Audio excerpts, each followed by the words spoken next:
Tiga. Tiga. SMA Negeri 1 Palu.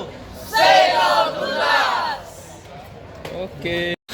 Assalamualaikum, saya dengan alumni kimia angkatan pertama, Pak Dahlan.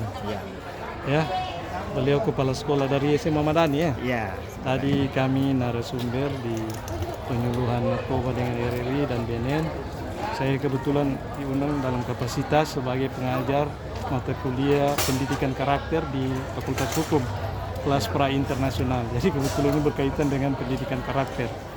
Ya, saya bangga ada sahabat alumni. Iya. Ya, junior lebih mandor kami yang jadi kepala sekolah ya. Setelah juga alumni juga yang kepala sekolah lalu ya. Iya. Luar biasa ekip, berjaya terus. Amin, amin. Ya. Terima kasih. Makasih Pak Kepsek. Ya, sama-sama. Kembali. Foto Pak Kepsek. Terkait dengan topik kita kali ini, terima kasih sudah memberikan komentar dan opini terkait dengan cegah penyalahgunaan narkoba di sekolah melalui pendidikan karakter dan akan diperbincangkan dalam dialog studi langsung dari SMA Negeri 1 Palu. Saya langsung menuju ke rekan kami, ada Waudina Mustika Rina. Iya, Maria Immaculata dan juga selamat pagi untuk semua pendengar RRI Palu dan selamat pagi untuk siswa-siswi SMA Negeri 1. Oh, luar biasa semangatnya ya. Mudah-mudahan semangat ini yang dapat menjadi starting point untuk anak-anak di Sulawesi Tengah, khususnya di Kota Palu, agar sama-sama bisa terhindar dari penyalahgunaan narkoba. Nah, hari ini Maria dan juga pendengar, kami siaran langsung dari halaman SMA Negeri 1 Palu di tempat yang cukup rindang ini, Masya Allah, dan di kiri kanan di sini banyak sekali pesan-pesan positif gitu ya yang bisa menjadi alternatif untuk anak-anak mengingat segala hal-hal yang positif. Seperti misalnya di depan kami ada tulisan hapuskan narkoba. Nah, ini sama dengan tema yang akan kita bahas selama 1 jam ke depan. Di samping sini juga banyak sekali pesan-pesan positif seperti itu ya. Jadi tidak salah kalau orang tua menginginkan anaknya itu masuk di SMA Negeri 1. Tepuk tangan dulu dong untuk SMA Negeri 1. Luar biasa. Oke, tanpa panjang lebar lagi muka dinas saya ya. Saya langsung memperkenalkan dulu untuk ketiga narasumber. Ini juga yang akan menjawab dari pertanyaan-pertanyaan masyarakat ataupun juga pendengar RRI yang di pagi tadi pukul 7 sampai dengan pukul 9 ini sudah memberikan komentar dan juga opininya. Untuk mencegah penyalahgunaan narkoba di sekolah melalui pendidikan karakter, akan kita bahas bersama dengan Kepala Sekolah SMA Negeri 1 Palu, Bapak Dahlan Muhammad Saleh SPD MSI. Selamat pagi, Assalamualaikum Pak Dahlan. Waalaikumsalam dan selamat pagi. Selamat pagi, oke, nanti kita akan gali ya seperti apa sih pendidikan karakter yang diterapkan di SMA Negeri 1 ini. Kemudian juga bersama dengan Rektor Kepala Asosiat Profesor Universitas Tadulako yang juga sekaligus dosen di kelas internasional Fakultas Hukum, mengajar mata kuliah pendidikan karakter dan anti korupsi. Ada Bapak Dr. Muhtar Marhum MID PhD. Selamat pagi Pak Dokter. Selamat pagi. Assalamualaikum warahmatullahi wabarakatuh. Waalaikumsalam warahmatullahi wabarakatuh. Baik, ini kita hadirkan narasumber-narasumber yang memang berkompeten untuk menjawab gitu ya permasalahan-permasalahan di setiap topik yang kami hadirkan. Dan ini adalah empunya gawai yang bertanggung jawab juga, salah satunya untuk memberantas dan juga menangkal begitu ya penggunaan barang haram ini, narkoba di Kota Palu. Langsung saja kita berkenalan dengan Bapak Mahsur Tunggal SKM selaku penyuluh narkoba dari BNN Sulawesi Tengah. Benar ya? Betul. Oke, baik. Saya langsung ke Pak Mahsur dulu kalau begitu. Kita mau tahu nih kondisi dari penyalahgunaan narkoba di Sulawesi Tengah, khususnya di Kota Palu nih, bagi siswa-siswa pelajar seperti apa nih? Kalau membahas tentang tren penyalahgunaan narkoba khususnya di Kota Palu ya, sebenarnya secara umum ini Provinsi Sulawesi Tengah berada pada urutan keempat tingkat penyalahgunaan narkoba. Ini bukan lagi, sebenarnya bukan peringkat ya, ini sebenarnya agak memalukan jujur aja. Tapi ya faktanya seperti itu, Provinsi Sulawesi Tengah berada pada urutan keempat tingkat penyalahgunaan narkoba. di mana dalam urutan keempat ini tentunya ada pelajar juga di dalamnya. Nah, untuk data rehabilitasi sendiri saat ini sudah 65 orang yang sudah direhabilitasi per bulan Juni ini. Gitu. 65 itu ada pelajarnya kita? Iya, ada hampir 50%. Waduh. Ini nanti akan menjadi PR adik-adik ya, bagaimana untuk menghilangkan peringkat 4 dari senasional. Siap?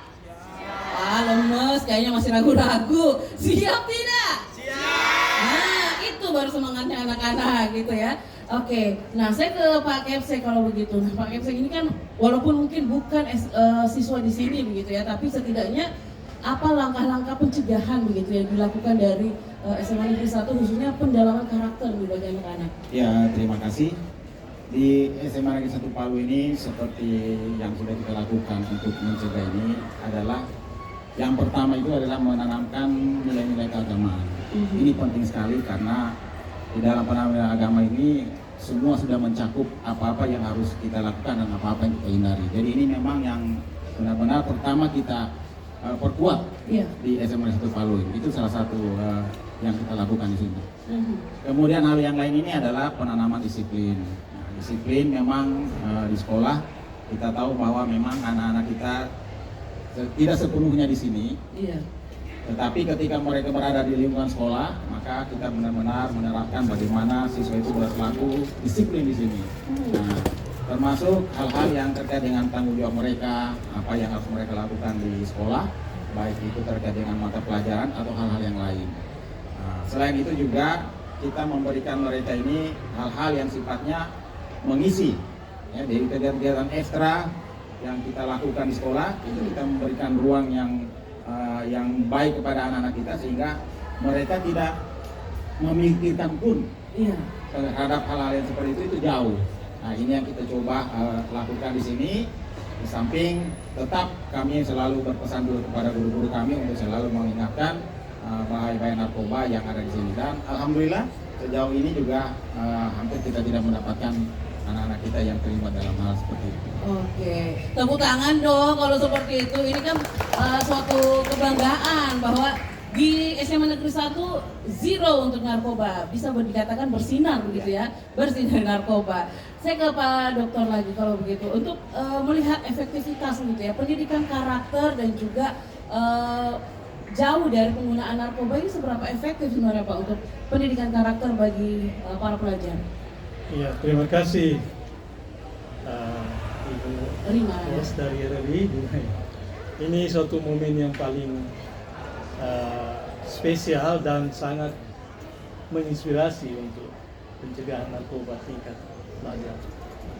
Saya kira kalau kita bicara pendidikan itu ada 3 tahapan, yaitu pendidikan informal sejak anak usia dini, bahkan sejak dia dididik oleh orang tuanya.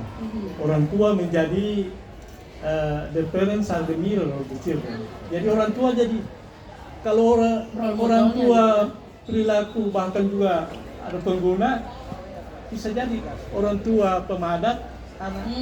Setelah itu kan anak-anak akan pergi ke pendidikan formal. Nah, di pendidikan formal saat ini saya kira sangat-sangat terkait dengan pendidikan karakter lebih dari memadai. Kenapa? Karena kalau di luar negeri ada value education, kalau di sini ada pendidikan agama.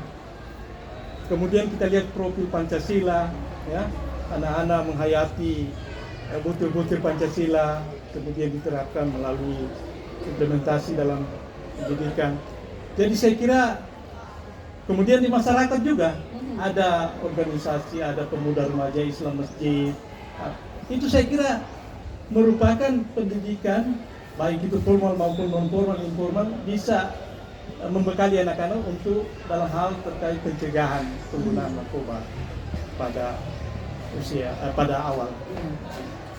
Saya kira berarti memang efektif sekali untuk cukup efektif dimasukkan pendidikan karakter ini ya. Tapi yang saya prihatin, dan data valid ini mungkin dari BNN bisa jelaskan ini data valid.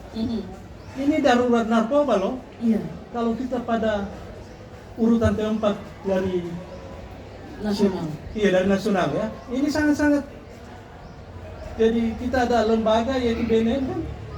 Ya, sangat lengkap saya kira. Ada sekolah, ada BNN, kemudian ada orang tua setiap hari mengajarkan anak-anak spiritual agama ya, untuk pencegahan penyalahgunaan narkoba, drug abuse. Oke, berarti saya ke BNN lagi nih kalau begini ya untuk bisa data real tadi kita masuk di urutan tempat ini kayaknya udah bertahun-tahun ya kita berada di posisi ini dan di mana sebenarnya tantangannya? Kenapa susah sekali kita untuk keluar dari urutan keempat itu? Ya, terima kasih. Saya kembali dulu tadi ke data yang saya sampaikan. Saya pertegas kembali, Provinsi Sulawesi Tengah itu berada pada urutan keempat dengan jumlah yang terpapar sekitar 61.857 orang. Wow, nah, itu kalau dipersentasekan 3,3%. Nah, kenapa kita masih berada pada lingkaran ini? Karena sebenarnya banyak faktor, banyak sekali faktor. Yang pertama itu salah satunya kita dari segi demografi. Nah, kalau misalnya kita melihat nih seluruh kabupaten kota, hanya Kabupaten Sigi yang tidak memiliki garis pantai. Nah, ini salah satu faktor saja dari banyaknya faktor sebenarnya yang menjadi jalur masuknya barang haram ini nih. Jadi ibaratnya ini jalur tikus. Yang kedua, kalaupun kalaupun kita selalu mengedukasi, memberikan pelayanan rehabilitasi, bahkan melakukan pemberantasan, memang masih banyak permintaan. Dan ini menjadi sebenarnya tugas kita bersama, bukan hanya dari BNN ataupun sekolah ataupun pihak yang lain, tapi ini sebenarnya sampai pada lingkungan keluarga sangat perlu diterapkan dengan itu tadi ada kaitannya dengan pendidikan karakter. Oke, artinya sekarang ini kan berarti kalau yang dikatakan oleh penelpon tadi, semakin kita kunci jalurnya, mereka semakin pintar lagi untuk mencari jalur yang lain gitu ya. Betul, dan modus operandinya juga semakin beragam, apalagi sekarang kan ini sudah bisa dibilang perkembangan teknologi yang begitu pesat nih. Jadi yang awalnya mungkin sudah ketemu langsung sekarang bisa dipesan melalui via online. Jadi ini sebenarnya jadi tantangan BNN tersendiri untuk memberantas penyalahgunaan narkoba ini. Oke. Nanti kita buka kesempatan juga buat adik-adik ya yang ada di halaman ini sedang mengikuti siaran ini bisa langsung bertanya, baik itu mungkin langsung ke Kepsek, ke BNN maupun ke pengamat dari pendidikan juga ya. Saya kembali ke Pak Kepsek lagi nih. Kalau seperti ini kan artinya kayak tadi Pak Kepsek katakan tidak 24 jam diawasi, tapi kalau misalnya kita melihat anak-anak ini mereka lebih ke prestasi tentu ya yang akan diukir. Nah, ketika ada misalnya kemunduran nilai ini, apakah mendapat perhatian juga serius dari pihak sekolah atau dari masyarakatnya sendiri? Bagaimana nih Pak untuk bisa mengkolaborasikannya? Oh ya, terima kasih. Memang tadi kita rasanya miris ya mendengar apa yang sudah disampaikan oleh Bung dari komentar atau narkoba ini. Siapa nama tadi? Maksud. Ya. Memang kalau kita melihat di Sulawesi Tengah berarti memang ada di daerah-daerah yang lain. Saya juga mendengar di beberapa daerah kita di pedesaan itu sangat marak yang seperti ini. Khusus di SMA Negeri 1 Palu ini memang seperti yang saya katakan tadi, kami guru-guru di sini juga sudah menjadikan narkoba ini sebagai salah satu perhatian kita. Karena di SMA 1 Palu dengan jumlah siswa yang 1.500 lebih, ini rentan sekali terhadap hal itu. Oleh karena itu penjagaannya memang kita lakukan sedemikian rupa. Juga termasuk pada guru-guru, kita selalu mengkolaborasikan apa yang menjadi pembelajaran di kelas ini, selalu menitipkan hal-hal yang terkait dengan narkoba ini. Kemudian juga dengan orang tua, ini juga kita sangat memberikan aktif ya, berkomunikasi, interaksi dengan orang tua terhadap hal-hal perkembangan anak-anak di sini, juga baik prestasi maupun hal-hal yang negatif begitu. Ini kita dengan guru BK itu sedemikian rupa kita mendeteksi apa yang menjadi hambatan, termasuk hal-hal yang terkait dengan bahaya narkoba ini. Kemudian dengan masyarakat yang di luar juga kita memberikan kesempatan terhadap Badan Anti Narkoba untuk memberikan penyuluhan, sosialisasi kepada anak-anak kita libatkan dalam kegiatan upacara atau kegiatan ekstrakurikuler untuk selalu mengingat-ingatkan akan bahaya narkoba ini. Tapi Pak Kepsek, anak-anak ini kan pasti punya pemikiran yang kritis begitu ya. Mereka itu segalanya kayaknya ingin tahu. Nah, yang kita khawatirkan ketika mereka ingin tahu bahaya dari narkoba, mereka mencoba sendiri. Nah, gimana nih untuk bisa membentengi itu? Di SMA Negeri 1 Palu ini sebenarnya dari awal ini kita sudah ingatkan itu. Di SMA Negeri 1 punya yel ya. Apa tuh? Boleh ini ya.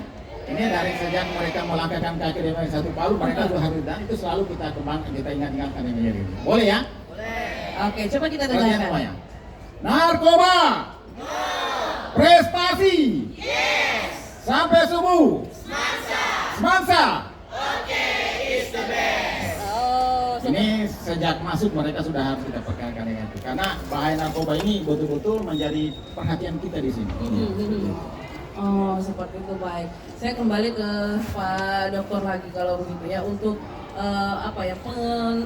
pendalaman dari karakter, nilai-nilai pendidikan karakter itu sendiri. Nih Pak Dokter, seperti apa juga tantangan yang dihadapi oleh para pelajar di dunia nyata begitu ya. Mungkin kalau sebatas teori mereka udah hatam gitu ya. Prakteknya yang mereka belum pahami. Seperti apa sih tantangan yang akan dihadapi oleh generasi penerus kita ini? Terima kasih. Saya kira tantangan cukup berat, ya. Dengan masuknya Sulawesi Tengah diidentifikasi sebagai wilayah pada urutan keempat, ya, saya mau katakan darurat narkoba. Tentu barang itu supply-nya bisa kapan saja ada. Saya tidak menyebutkan beberapa daerah di kelurahan di sini yang sering kita lihat kalau Anda bermain media sosial seperti saya kebetulan akademisi dan juga pegiat media sosial, YouTuber, TikToker. Jadi saya setiap saat akses informasi tentang itu ada. Nah, yang tantangan paling berat pada anak-anak, terutama ketika mereka mengalami anak-anak muda rentan stres. Ketika stres, akal sehat mereka mungkin bisa dipengaruhi oleh teman-teman. Tadi Pak Kepsek saya sangat setuju. Kebanyakan kan anak-anak jadi pengguna narkoba, ya, karena coba-coba, ingin tahu. Oleh sebab itu tadi saya katakan kalau pendidikan formal pertama di rumah, orang tua yang akan membentuk ini anak, ya dia kayak kertas putih. Jika di sekolah atau di rumah akan dicoret bagaimana bentuknya. Begitu juga milieu atau colleagues, friends ya, teman akan membentuk dia. Ketika dia masuk, tantangannya ketika dia berteman dengan, kata orang-orang tua dulu ke orang bijak, ketika Anda berteman dengan penyanyi, Anda jadi penyanyi. Minimal jadi pintar bersiul. Tapi ketika Anda berteman dengan pengguna narkoba, mau tidak mau bisa. Itu tantangannya. Nah, untuk mencegah antara lain pendidikan agama yang betul-betul bukan cuma tapi dipraktekkan dan anak. Kemudian bukan cuma pendidikan agama, bagaimana dia mengingat bahwa masa depan ketika jadi pengguna narkoba, masa depannya bisa hilang. Kemudian kesehatan, terutama kesehatan, bisa merusak jaringan saraf, otak dan lain sebagainya, masalah kesehatan ya. Nah, kemudian bisa cita-cita yang dia impikan bisa hilang kalau misalnya dia jadi pengguna narkoba, kemudian menghadapi kasus pidana pengguna narkoba, ya saya kira kemudian direhabilitasi. Bagi saya pengguna narkoba seperti anak-anak sebaiknya direhabilitasi. Cuma masalahnya antara pengguna, tadi barusan saya dapat data bahwa pengguna dan pengedar ada sekitar 64%. Kalau kita bicara tadi data ya. Sedangkan dia juga pengedar. Iya, pengedar 24%. Sisanya itu adalah bandar. Iya. Saya kira ini peran pemerintah untuk supaya betul-betul bisa mencegah masalah narkoba ini. Lagi kita betul-betul kebijakan dari pemerintah untuk penanggulangan. Tapi tidak harus seperti apa yang dilakukan pemerintah Filipina di masa rezim Rodrigo Duterte. Iya. Suatu pelanggaran berat, dia menggunakan crackdown, menggunakan polisi, siapa saja pengguna dan pengedar narkoba ketahuan ditembak mati tanpa extrajudicial killing ya. Sehingga mereka menggunakan pembunuh bayaran juga. Yang jadi masalah kalau saya ditunjuk jadi pembunuh bayaran, ada musuh saya akan fitnah dia, saya tembak dia, saya bebas karena kebijakannya siapa membunuh narkoba dia akan bebas. Jadi kan akhirnya ya presiden sebagai pembuat kebijakan, pengambil keputusan kemarin ditangkap karena ingin mencegah narkoba penggunaan, tapi akhirnya ditangkap oleh International Criminal Court, ya, lembaga peradilan pidana internasional di Den Haag. Ketika baru turun dari akibat ingin menyelesaikan masalah narkoba seperti kita kan, misalnya Presiden Indonesia 2 tahun terakhir kalau tidak salah ya, kemudian ingin tapi dengan cara ekstrim seperti Rodrigo Duterte, itu juga suatu, ini dilematis sekali. Satu sisi pelanggaran HAM, di satu sisi narkoba merajalela, kasus narkoba. Dan mengancam masa depan. Mengancam masa depan. Karena Cina dulu, abad ke-18, abad ke-19, ditundukkan oleh Inggris dan Prancis melalui perang opium. Inggris apa tidak tahu? Inggris menguasai Amerika. Inggris menguasai beberapa negara bekas jajahannya. Tapi ketika masuk ke Cina berbisnis, berdagang, tidak mampu. Tapi dia menundukkan Cina dengan perang opium. Dia sebarkan opium, narkoba, ya, yang dipasok dari negara jajahannya di India. Setelah itu dia mampu menundukkan karena lemah kan. Ketika pengguna narkoba lemah fisik, lemah mental, lemah pikiran, bangsa ini jadi lemah. Nah, itu yang ditakutkan. Bisa saja mereka ada rumor itu jangan-jangan narkoba dari Cina. Cina mengalami dulu pengalaman, ya, kemudian di Indonesia bisa dilemahkan dengan narkoba. Tapi ini rumor atau perlu pembuktian lebih. Oke, nah kalau kita mau berbicara tentang apa yang negatifnya dari narkoba, saya yakin adik-adik di sini sudah mengerti kan, sudah paham kan apa dampak buruk dari narkoba? Oke, mau jadi agen pemutus penggunaan narkoba dan pengedarannya? Oh, mantap. Ini yang diajarkan oleh Pak Kem, saya ya udah keren sekali. Nah, sebelum saya ke floor ataupun juga audiens, nah saya kembali ke Pak Maksud dulu nih. Ketika kita menanyakan kepada para pelajar gitu ya, mereka tahu, tapi mencegah itu perlukah kita menggunakan kekerasan misalnya ya kepada mulai dari orang tuanya nih. Mungkin ya kalau guru takutnya nanti kena ini lagi bapak ya. Kalau guru memukul siswanya itu pasti akan kena lagi undang-undang. Jadi mulai dari lingkungan keluarga nih, perlukah kita menakut-nakuti terus juga ya itu tadi mungkin memukul mereka, ada kekerasan fisik di situ untuk bisa mencegah lah gitu ya. Sebenarnya memang sangat betul fondasi dasar itu untuk mencegah penyalahgunaan narkoba bisa dimulai dari lingkungan keluarga. Nah, sebenarnya yang ingin saya sampaikan juga di sini bahwa akibat penyalahgunaan narkoba mungkin salah satunya juga bisa berada dari rumah sendiri. Misalnya mungkin anaknya stres, entah mungkin ada sesuatu terjadi di dalam keluarganya, entah itu melihat orang tuanya bertengkar atau mungkin ada faktor ekonomi dan faktor lain-lain. Nah, yang perlu sebenarnya dikuatkan di sini adalah komunikasi antar anggota keluarga. Nah, ketika ada keterbukaan antara anggota keluarga, misalnya antara anak dengan orang tua, itu sebenarnya sudah menjadi modal yang kuat. Karena kalau misalnya, kadang kan kalau misalnya kita ingin bercerita masih kayak gengsi lah, atau istilahnya lebih banyak curhatnya di media sosial. Apalagi sekarang kan Bu, apa-apa sedikit viral nih.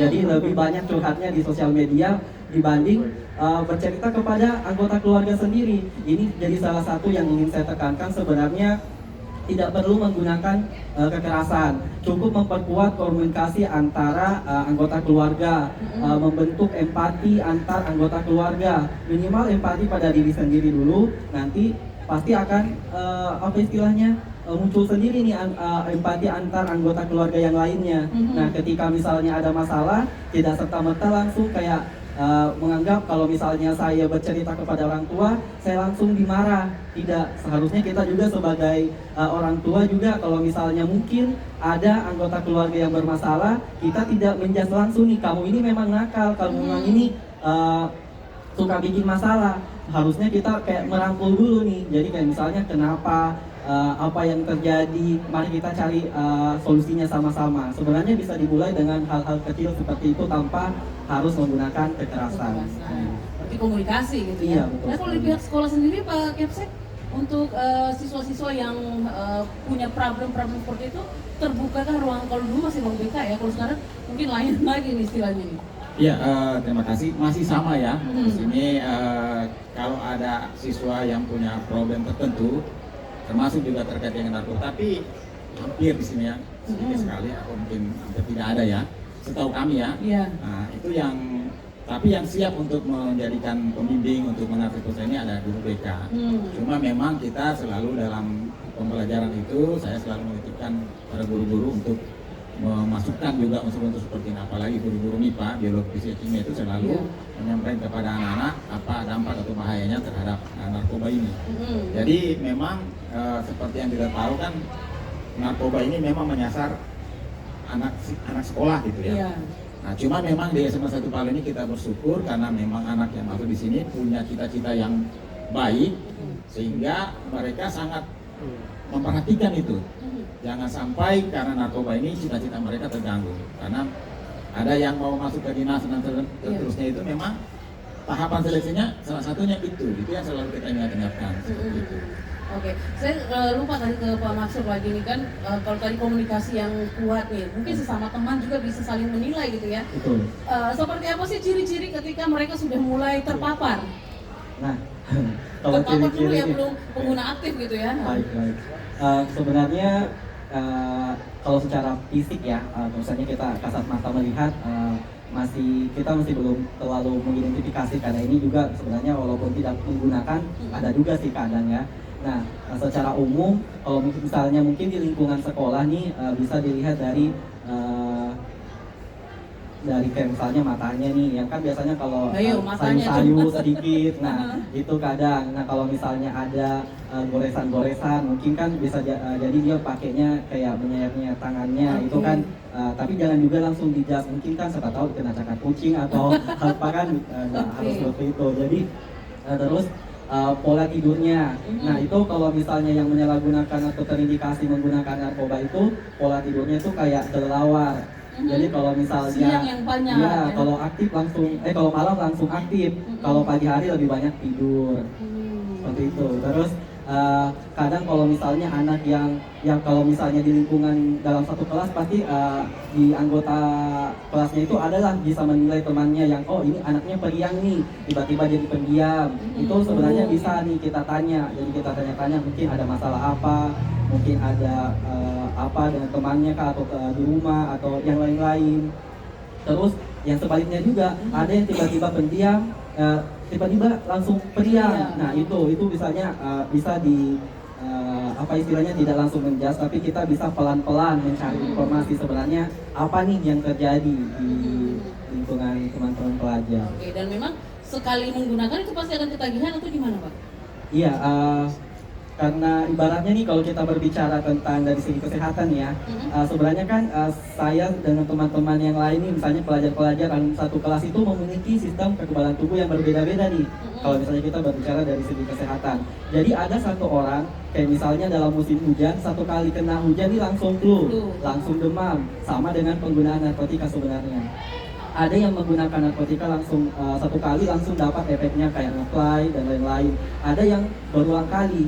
Nah, ketika misalnya nih karena efek dari narkotika sendiri adalah menyerang sistem saraf, menyebabkan kecanduan, perubahan pola tingkah laku. Nah, sehingga pasti dan satu lagi saya lupa, ketika seseorang menggunakan narkoba itu dapat meningkatkan salah satu hormon yang namanya hormon endorfin.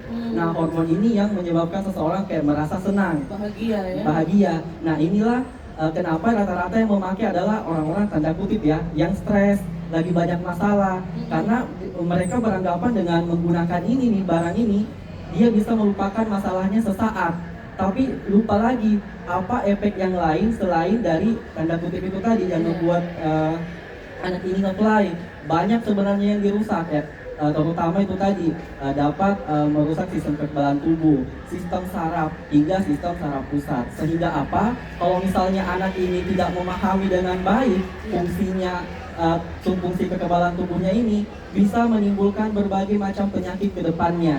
Jadi mungkin sekarang kelihatan ya, wah ngerasa nyaman tanda kutip ya. Tapi dia tidak tahu 20 tahun ke depan, 50 tahun ke depan, 25 tahun ke depan muncullah berbagai macam penyakit, sehingga kalau misalnya di dunia kesehatan itu dapat mengakibatkan penyakit komplikasi. Oke, baik. Nanti kita buka pertanyaan juga ya untuk adik-adik di sini. Kalau misalnya ada yang kurang jelas, biar lebih paham lagi dan bisa menjadi agent di lingkungannya, bisa ya. Setelah kita break dulu ya, Bapak-bapak. Baik pendengar dan juga pemirsa YouTube RRI Palu, kita masih akan melanjutkan lagi perbincangan kita terkait cegah penyalahgunaan narkoba di sekolah nih melalui pendidikan karakter. Tetaplah bersama kami di Pro 1 Kanal Informasi dan Inspirasi. Mari, Pak. Baik, Pak. Membimbing, Kalau ada anak-anak yang pasti tidak akan terjerumus, menggunakan di sini, tidak berakhir seperti ini. Maaf ya. kejam memang anunya, ada tertibnya. Di SMA 1 ini?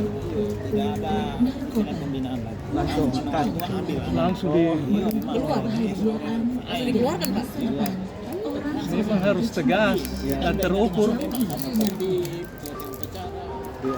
Jadi kita tidak mau ada jadi bukan SMA 1 yang keluarkan, tapi aturan yang keluarkan. Aturan yang disepakati dengan orang tua itu yang keluarkan, bukan Pak Kepsek atau lu bilang begitu. Aturan, ini negara hukum, ini aturan. Coba aja jadi dikit, Berarti ada kayak semacam bisa bikin perjanjian kamu ya? happy. Ini apa sih? Halo kamu, aku punya hobi dan kegiatan positif.